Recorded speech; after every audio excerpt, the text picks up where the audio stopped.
close unused apps. Running multiple apps in the background can consume valuable RAM. Use the Recent Apps or App Switcher button, usually represented by a square or the Recent Apps icon, to view the list of running apps and swipe away the ones you don't need.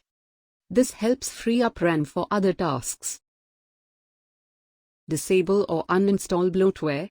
Many Android devices come preloaded with bloatware or unnecessary apps that you may not use.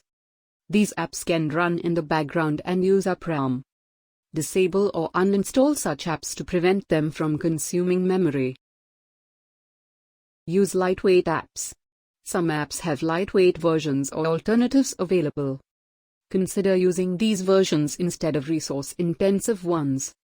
For example, using a lightweight browser like Opera Mini instead of a full-featured browser can help reduce RAM usage.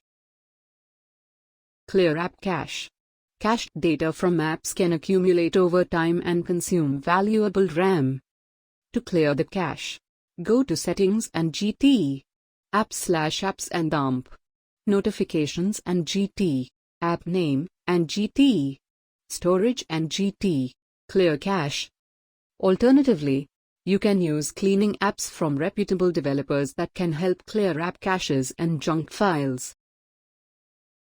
Restart your device regularly. Restarting your Android device can help free up RAM by clearing temporary data and closing background processes. It's recommended to restart your device at least once a week to ensure optimal performance.